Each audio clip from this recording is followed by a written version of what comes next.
Serious. To anybody who likes exploring abandoned rundown places. What was the scariest thing that has ever happened to you on your adventures? Me and two of my friends were exploring some woods on the outskirts of my city when we were around 12-13 years old. These woods had old barracks in them that were used during WWI but are completely abandoned, overgrown and run down now. To actually get to any explorable barracks you had to go quite deep into the forest and up some very steep hills in which you use the trees' roots that grow down them to climb up. This was the first time me and my friends had ventured this deep before, so all were pretty excited at seeing how far we could go and how big the place actually was. Eventually, we came to a cross path and we chose to go down the right side. We had to squeeze our way through some tight stinging nettle bushes, but luckily we all had long clothes on to protect us. We stumbled out into this huge clearing area where right in front of us was a huge building that had a massive entrance in the side. We were all astounded as we didn't realize any buildings this big were in this forest and we hadn't seen any real abandoned places before. Of course we decided to go in and check it out, and inside it stretched quite deep and was very dark. Being young we were all pretty nervous to actually set foot any further than where the natural light from the opening spread to. We hung around the entrance for a bit, messing around, echoing our voices and such. Eventually one of my friends is looking off into the darkness with a very frightened expression on his face. Me and my other friend turn to him to ask him what's the matter, and he says, "Guys, I swear I just saw a face or something in the dark over there." Me and my friend, thinking he is trying to just spook us out, tell him to stop messing with us, we aren't falling for his tricks. That's when it happened. The loud scream of an adult male fills the entire building, amplified by the echo. With that, me and my friends look at each other absolutely terrified and let out shrieks ourselves. We bolted towards the bushes in which we came and start making a break straight back the way we came without looking back. We must have run for a solid 10 minutes straight without even stopping. Those huge steep hills I spoke about earlier, we literally jumped down and just slid down them, getting covered in dirt.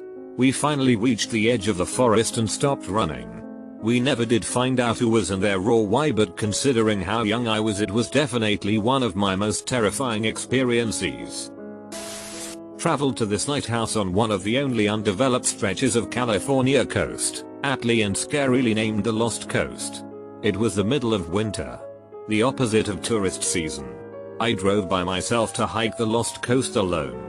Hadn't had cell service in an hour at least while driving to the trailhead over bumpy and partially flooded roads. Hike down the coastline through the mist and eventually come across a house on the coast that looks empty.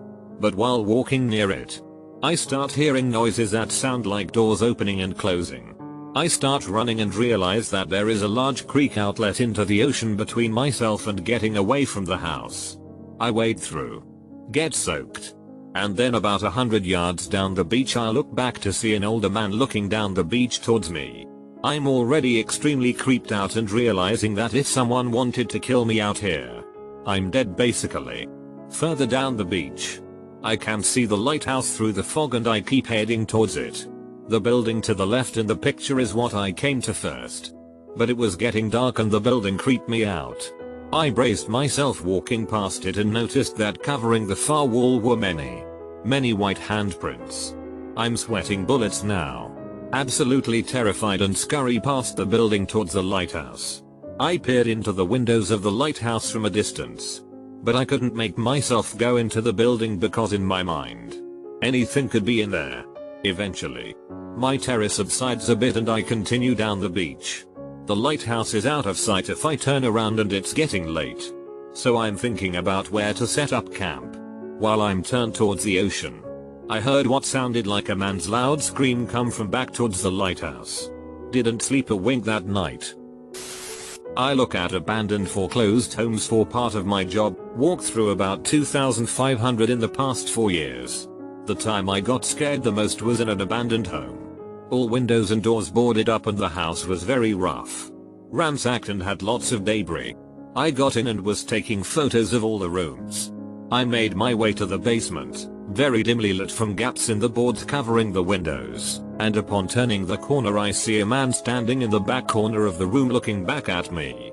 I yelled in fear and jumped back only to realize it was a floor-to-ceiling mirror and a reflection of myself. This was when I was a kid. Maybe 12/13 back when me and my 4 cousins were little hellions. They lived out on a ranch and we would ride 4-wheelers to a bunch of abandoned buildings in the country all the time. One time we came across a bridge and decided to stop and enjoy the view. It was a beautiful day, I should mention. Sun was shining. Birds were singing. And the water in the river looked amazing rushing under the bridge. Then we noticed something strange. There is a metal wire tied to the rail of the bridge and hanging down into the water. Of course curiosity got the best of us.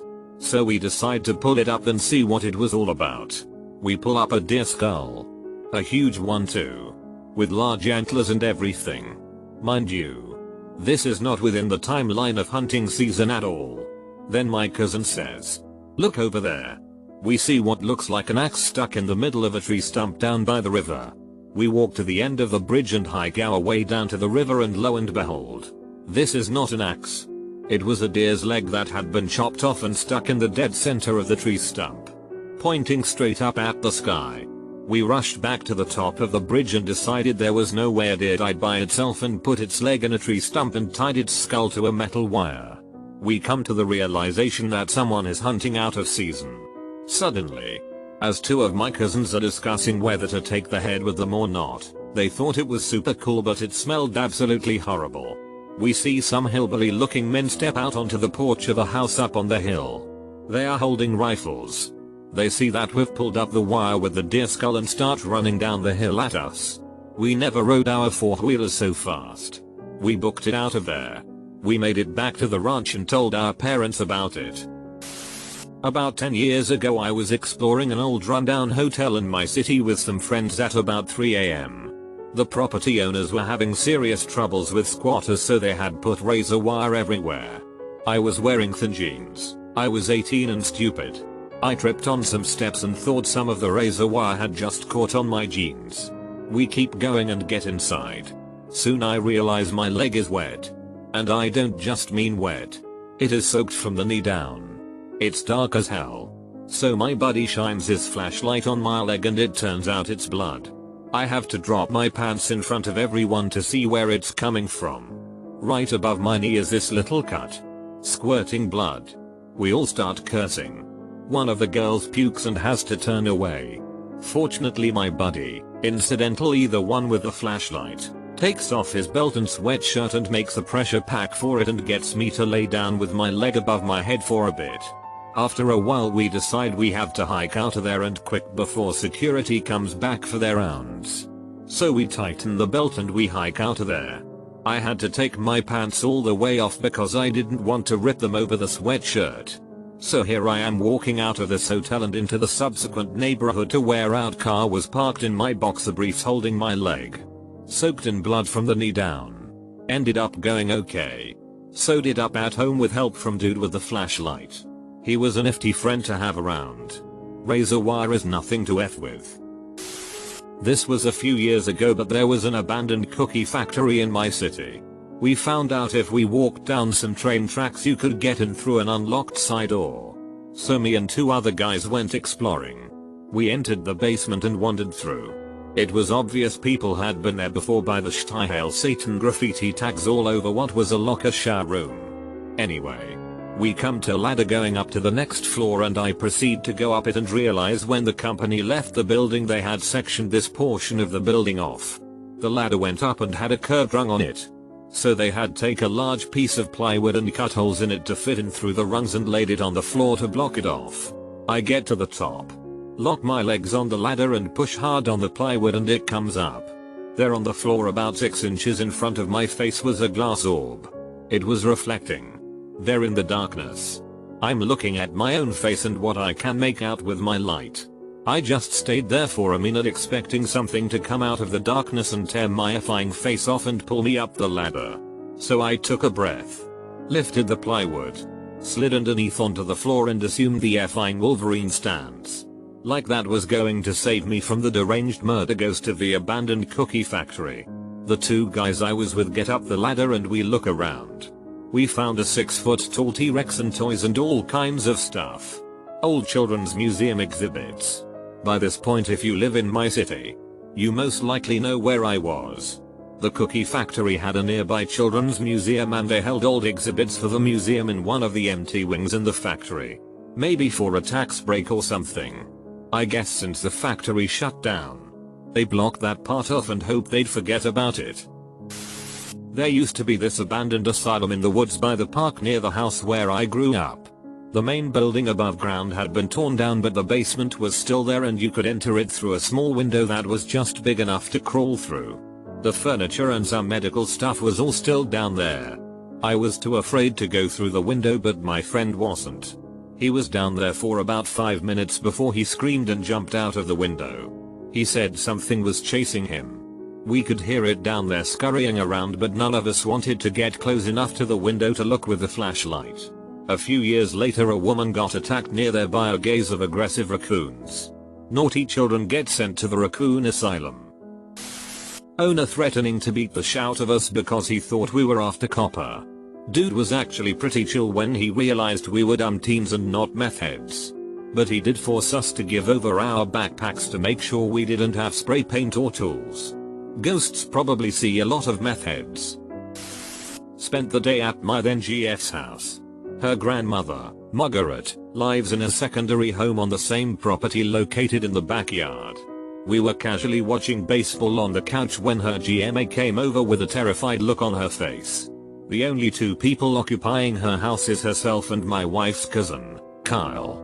When you open the door to her home you immediately enter the kitchen. From her front door you see her kitchen, her bedroom, and finally her bathroom all in the same field of view, all separated by walls and doorways. She began to explain how she had just gotten home and announced herself to Kyle since she saw the bathroom door closed, the light on and the shower running upon entry to the kitchen. Kyle didn't respond as he usually would, so she announced herself a second time. She described an eerie silence which led her to call Kyle on her phone. Kyle answers the phone and tells her he's currently out of the house with friends. We then all came over to Margaret's house equipped with a baseball bat. 4 adult males, 4 adult women and the police en route.